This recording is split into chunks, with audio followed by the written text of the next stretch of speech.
Hey, everybody.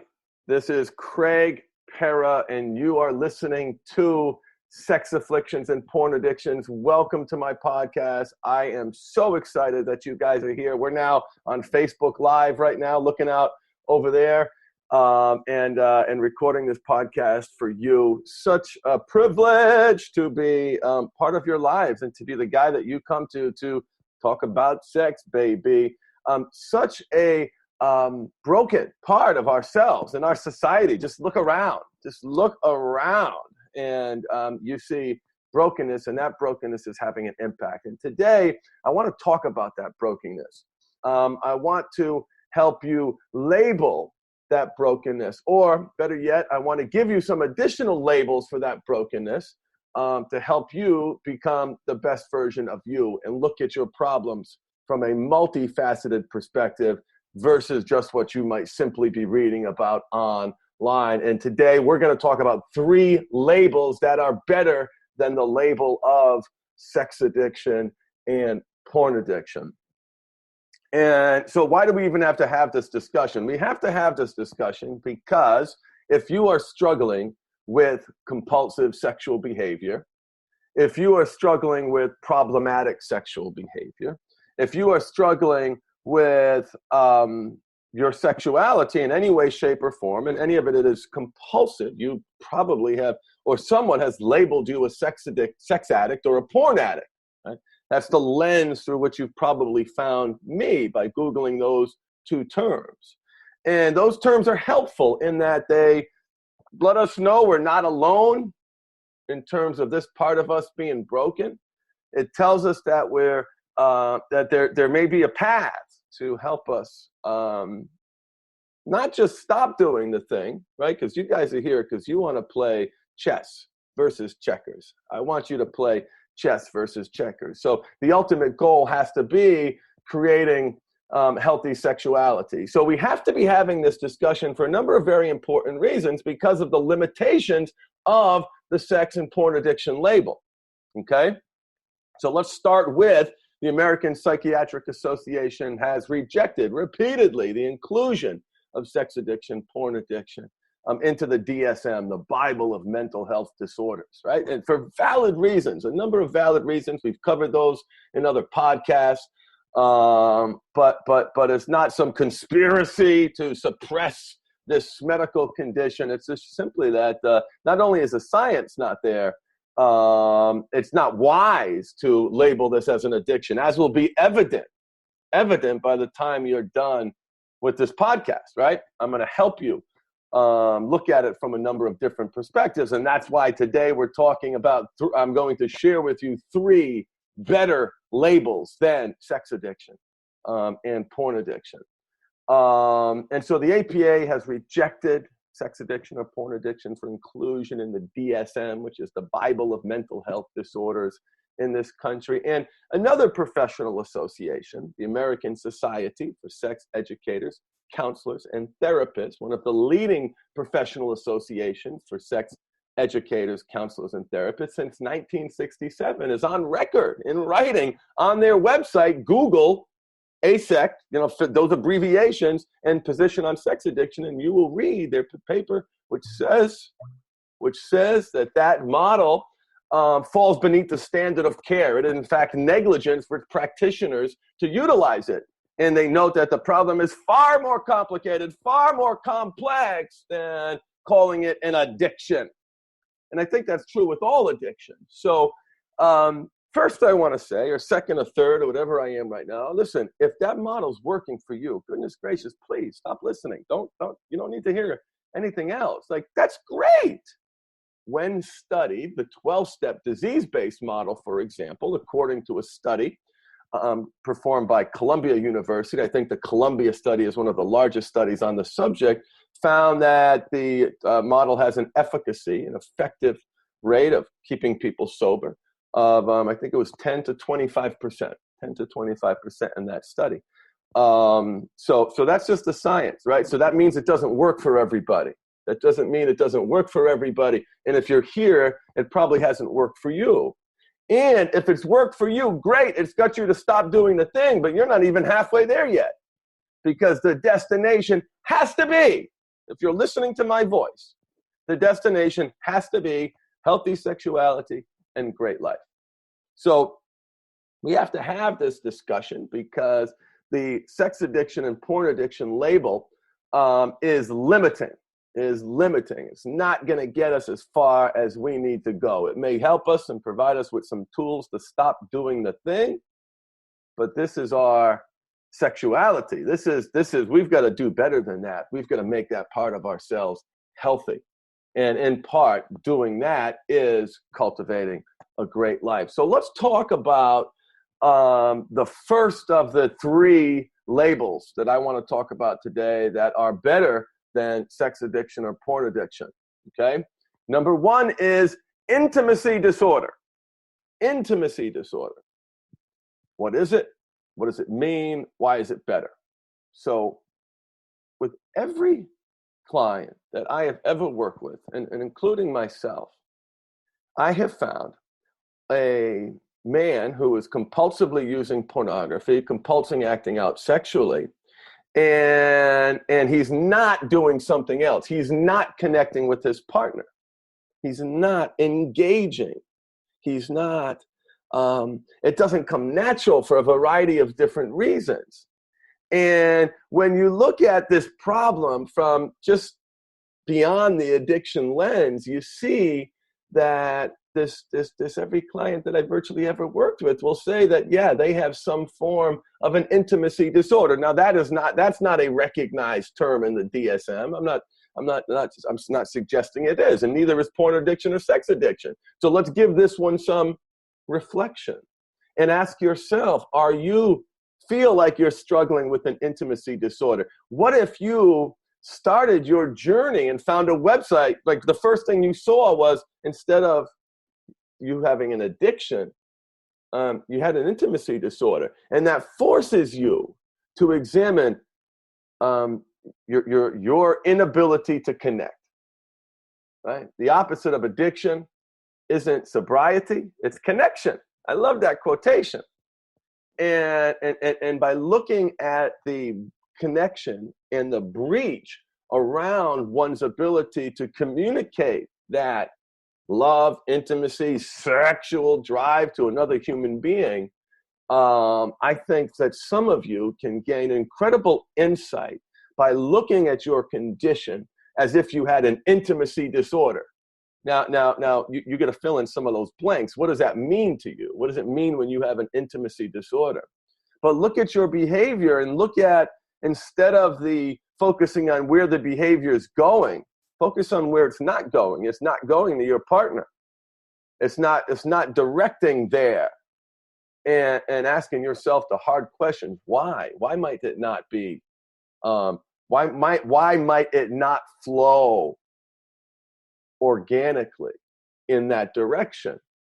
Well, that's because you have an intimacy disorder. And by examining that flow, you're going to learn a lot about yourself, and you're also going to learn a lot about your relationship, because there is a relationship dynamic in every single case that I have ever worked on. Everyone. This isn't blaming the partner. Let me make this clear. No one's blaming anybody. But is there a complicated relationship dynamic going on when one guy's behavior is all the way over here and the partner's over here, and there's that massive disconnect? Is there a relationship dynamic at play? Yes. Yes, yes, yes. To believe otherwise, to be led to believe otherwise by crap you read on the internet, is to your detriment. It is to your detriment as the partner, and to your detriment as the person, as the addict, is to not reflect on the complicated relationship dynamics. And the sex addiction label, I think, blurs that. In fact, one of the places where the label has the most impact, negative impact, is in the relationship context, creating this one up, one down power dynamic, where the entire relationship is seen through the lens of the addiction. And that's virtually almost always flawed in my experience. So what do you think about intimacy disorder? How does that fit with you? How does that feel? How does that reflect with your reality? You know what I'm saying? So think about that. Think of what if, or in addition to your sex addiction, you were also diagnosed as someone with an intimacy disorder?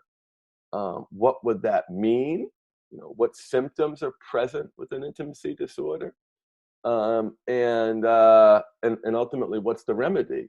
And the remedy is connection deeper with self, connecting to someone else, and developing a sexual authenticity that you may have never had before. And that leads me to my second point.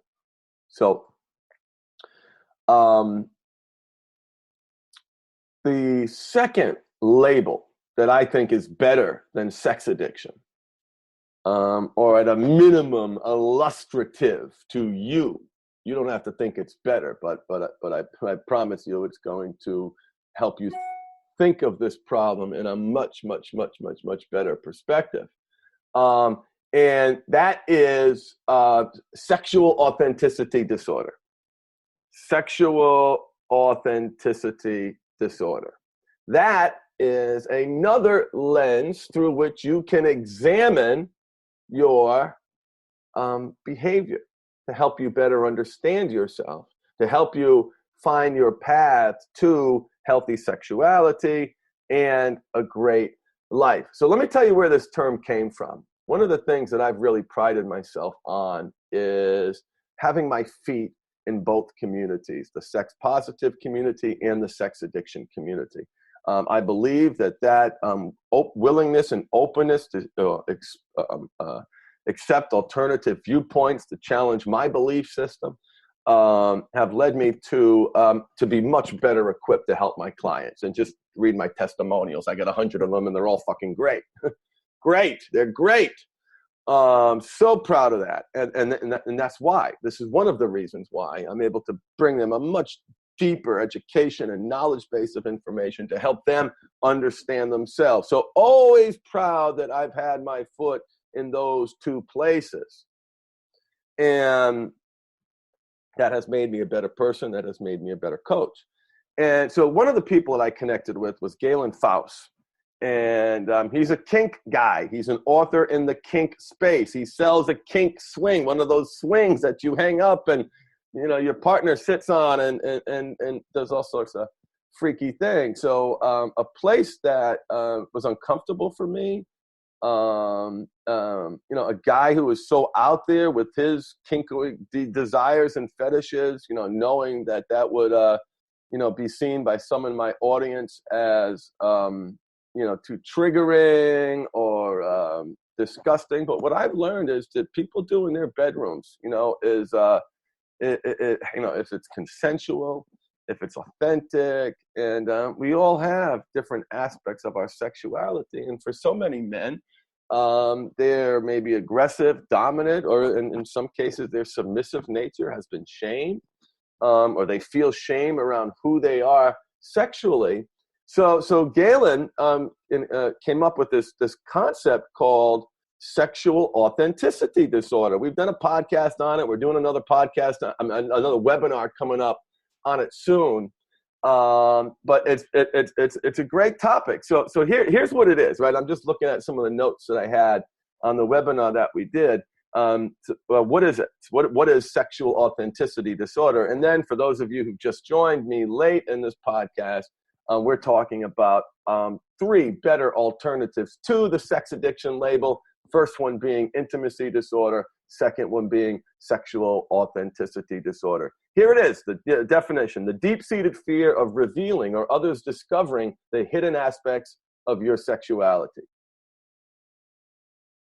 Hold up. That Nate Dogg just said, hold up. The deep-seated fear of revealing or others discovering the hidden aspects of your sexuality. Think about that for a second, brothers. Okay, think about that darker part of your sexuality. Think about where your pornography use has gone. Maybe it's, instead of a mirror of your sexuality, it's become a broken, twisted, but a reflection nonetheless of what it is. And if that part of you, if that darker part of your sexuality doesn't flow in the context of your relationship, you've got a sexual authenticity disorder. So SAD, we'll call it SAD, which is just great, by the way, is often the result of growing up in a restrictive, shaming, sex-negative, morally judgmental family, religious, and or social culture. Our attitudes around sexuality are programmed, period. End of story. Programmed.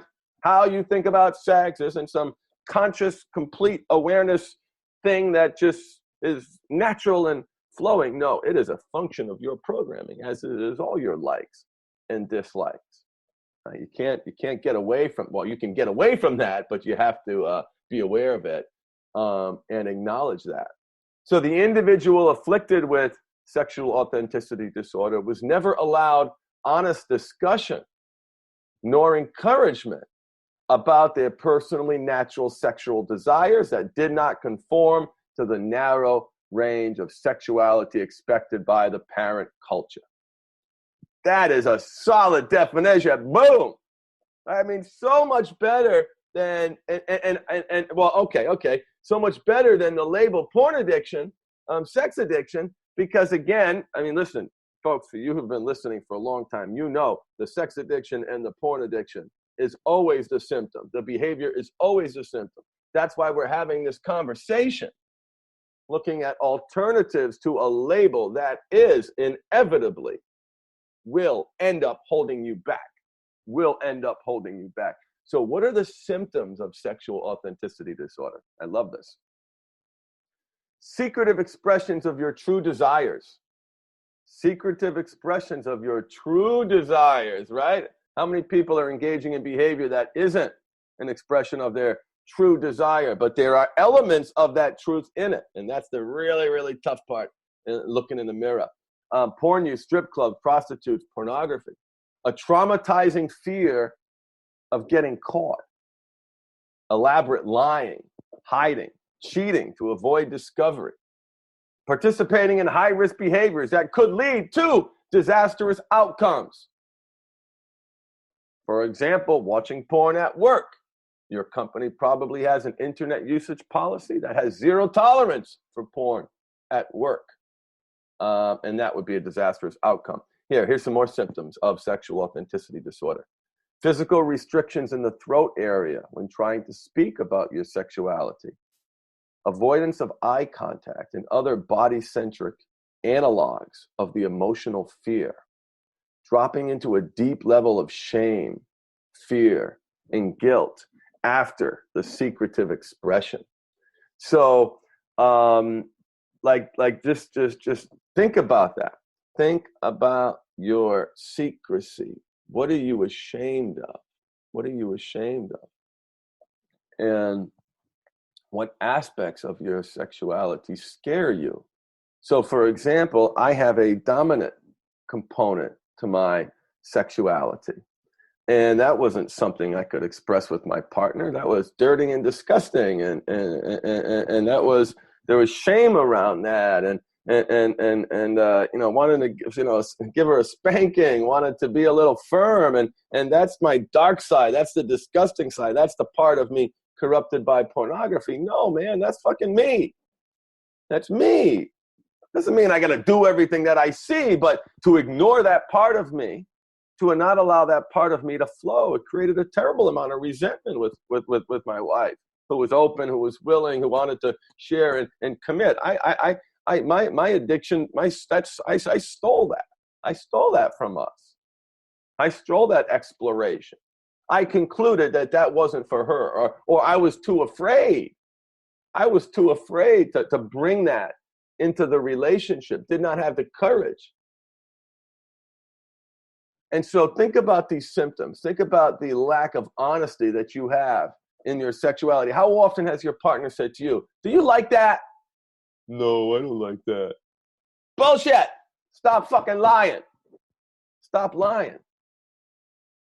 Just stop lying. Be honest with who you are. Be honest with what flips your switch. Recognize that's going to flow. You're going to channel that. You keep stuffing that down, you're going to keep having the sex addiction. You're going to keep having the porn addiction, right? So what's the cure around sexual authenticity disorder? And again, we are talking about 3 better labels than sex addiction or porn addiction. And first label that we talked about was was intimacy disorder. That was a good one. The second one we talked about was sexual authenticity disorder. And what's the cure? Okay, sexual honesty. Understanding your innate, authentic sexual themes of expression. Healing past traumas that have embedded shame, fear, and judgment about your sexual desires and expression. Learning to be empowered, mindful, and present when expressing your sexuality. Well, goodness gracious, wouldn't that be nice? That sounds wonderful, doesn't it? Negotiating for what you want with current or new partners. Having the intention to be in integrity with the agreements that you make with your partners. So the purpose of this podcast is to highlight obvious limitations of the disease-based model, to expand the scope of your knowledge around alternatives. And so far, we've talked about 2 alternatives to the sex addiction and porn addiction label. And first one being an intimacy disorder, second one being sexual authenticity disorder. And here's the third one. I first want to ask for your forgiveness before I deliver this third one, because I do not mean to offend anybody. But I'm a proponent of blunt speak. I think that there's no possible way that you can take this third element out of the equation when talking about our selfish son of a bitchin' despicable behavior. And that third characterization or label is asshole. Asshole. Are you a fucking asshole? What do I mean by that? What do I mean by that? And why am I saying this? For those of you who can see me with a smile on my face, nobody wakes up in the morning and says, you know what? I'm going to fuck my vows. I'm going to just really, really screw things up. I'm just going to be an asshole today. I'm going to disrespect my partner in a profound way. I'm going to lie about shit that I should never lie about, and then project it onto her because I'm too much of a testicle to have the courage to say what's going on in my life and what I'm struggling. And, I remember kind of thinking and realizing, okay, I have a disease. And this was very early on in my recovery, and it felt a little good. Felt a little good because it kind of was an excuse, right? It definitely was an excuse. It's definitely, if you get a disease, it's an excuse. I don't care how you look at it. Can you have full autonomy, full agency, and a disease at the same time? I don't think so. I'd love to hear some of my ethical and intellectual listeners to write a paper on that. I don't think they can coexist. And I got to a place where the mistakes kept happening, the screw-ups kept happening, and I just had to once and for all, look at myself in the mirror. And I got to tell you, it was refreshing. It's refreshing to this day, and I feel good about it. This may make some of you sad, but I was a fucking asshole. I jeopardized my job. I was picking up streetwalkers in my car. I can get arrested, expose my family. Who does that? An asshole. I was lying to my wife, stealing money from the family to pay for sexual outlays, or I would get high and hang out with people who could blackmail me, people who could expose me, people who weren't my wife or my kids. Asshole. I was spending thousands of dollars at one point at strip clubs. And I find it very liberating to acknowledge that about myself. And I find in my work with men and helping them recover from unhealthy sexuality, and help them create the best version of themselves is to have that real conversation. Like, wait a minute, I'm an asshole. And I think it's a powerful place to recognize that you've certainly engaged in asshole-like behaviors. Whatever words you want to use, whatever word's comfortable for you, you fit it in. But I think it's important to step outside of the disease, step outside of the brokenness, because there are a lot of broken people who don't lie and cheat on their wives, right? There are a lot of broken people who don't lie and cheat on their wives, and so now, and is there an input that produces the output? Absolutely, every time, garbage in, garbage out.